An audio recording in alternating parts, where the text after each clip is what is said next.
नमस्कार दोस्तों, मैं हूं डॉक्टर रजत मालोत, पीडियाट्रिक ऑर्थोपेडिक सर्जन जयपुर में मालोत हॉस्पिटल में हम काम कर रहे हैं। पिछले 10-12 साल से हमारा पीडियाट्रिक ऑर्थोपेडिक में अनुभव है और आज हम बहुत ही कॉमन टॉपिक पर डिस्कस करेंगे, वो है रिकेट्स।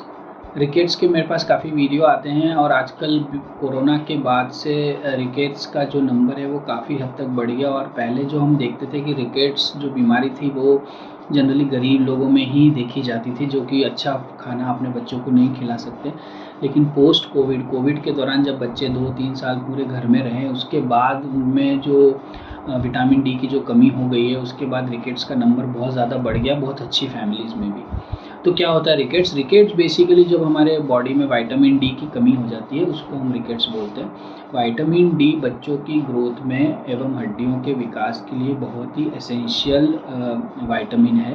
और ये रेगुलर जो बढ़ती उम्र के बच्चे हैं, उनमें अगर आप फिक्स्ड जो उनका रिक्वायर्ड डोजेज है, अगर उसमें नहीं मिले तो फिर वो जो हड्डियों का विकास है वो बहुत अच्छी तरीके से नहीं हो पाता, और इसी कंडीशन को हम रिकेट्स बोलते हैं।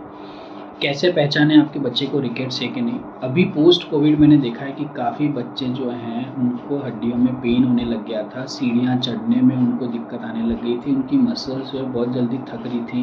पहले जो स्पोर्ट्स खेल रहे थे वो उतना अच्छा खेल नहीं पा रहे थे या बिल्कुल ही नहीं कर पा रहे थे उस एक्टिविटी को। तब हमारे को एकदम से पेरेंट्स को ये अलर्ट हो जाना चाहिए कि कहीं तो भी कुछ गड़बड़ है, और इसके लिए जो एसेंशियल डॉक्टर को दिखाना है या ब्लड के टेस्ट करने हैं वो करना चाहिए। इसके अलावा जो दूसरे फीचर्स होते हैं जो बढ़ती उम्र के बच्चों में पाए जाते हैं, वो है लार्ज स्कल बहुत लार्ज है, या फिर फ्रंटल बोजिंग, आपका जो माथा है वो बहुत ही ज़्यादा प्रोमिनेंट है।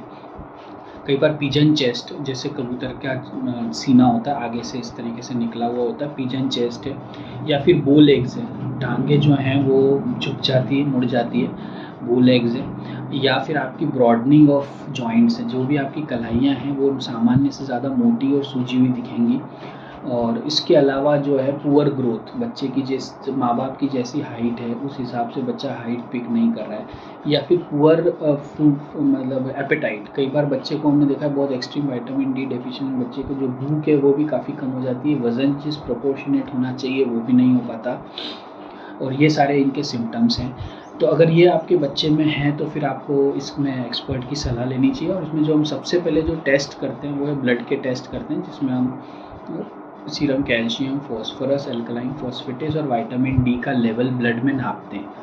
अगर ये रियली बहुत कम मात्रा में है तो फिर हम इसका पर्टिकुलर एक ट्रीटमेंट होता है वो चालू करते हैं। दूसरा, हम एक्सरे भी करवा सकते हैं। जब हम एक्सरे में देखते हैं तो हमको जो हड्डियों में जो चेंजेस होते हैं, जिसको हम रिकेटिक चेंजेस बोलते हैं, एक्सरे में वो दिख जाते हैं। कॉमनली हम रिस्ट का एक्सरे या फिर घुटने का एक्सरे करा के और विटामिन डी का बॉडी बोन्स में कितनी कमी है उसको एक्सरे में आराम से पता लगा के और उसको सीवियरिटी को एसेस कर सकते हैं। यदि आपके बच्चे को इनमें से सारी प्रॉब्लम्स हैं तो फिर हमें विटामिन डी यानी सप्लीमेंटेशन, जो कि रिकेट्स का ट्रीटमेंट है, वो चालू करना चाहिए। और जो उसके अलावा जो आपको मेन चीज़ें करनी चाहिए वो है कि अपने भोजन में विटामिन डी से रिलेटेड जो भी चीज़ें हैं उनका सेवन ज़्यादा करना चाहिए, जिसमें मिल्क, एग और दूसरे जो रूटीन सब्जियां हैं उन सब में ये पाया जाता है।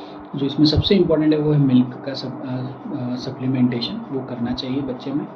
दूसरा, सनलाइट आप आराम से जो आधा घंटा जो कि अर्ली मॉर्निंग की सनलाइट है उसमें बच्चे को सिर्फ अंडर गारमेंट्स में आप रख के और आधा घंटा डायरेक्ट बॉडी को धूप मिलनी चाहिए, जिससे त्वचा के द्वारा विटामिन डी बनाया जाता है, वो बच्चे को आराम से मिल पाए। और उसके अलावा हम विटामिन डी का सप्लीमेंट करते हैं।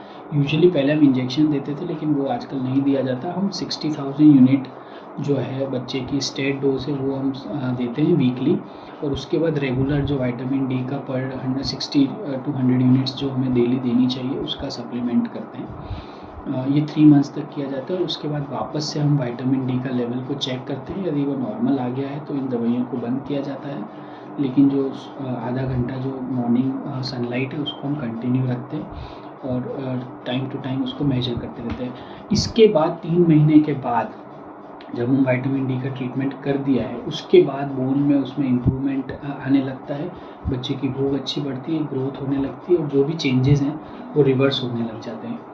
तो दोस्तों आप ये ध्यान रखिएगा, यदि आपको आप अच्छी फैमिली से हैं, स्टिल आपको बच्चे को विटामिन डी डेफिशिएंसी हो सकती है, स्पेशली पोस्ट कोरोना, उस केसेस में आप ये सब चीज़ों का इलाज ले सकते हैं, एक्सरे द्वारा कंफर्म कर सकते हैं, दवाइयाँ ले सकते हैं और अपने बच्चे को ठीक कर सकते हैं। यदि आपको स्टिल विटामिन डी या रिकेट्स रिलेटेड कोई जानकारी चाहिए, यदि आपको लग रहा है कि आपके बच्चे की प्रॉब्लम है वो सॉल्व नहीं हो पा रही है, उसको कुछ मेडिकल कंडीशन है जो कि डायग्नोज नहीं हो पा रही है, तो आप हमसे, डॉक्टर रजत मालोत मेरा नाम है, आप जयपुर में मुझसे मिल सकते हैं और हम इसका इलाज कर सकते हैं। धन्यवाद।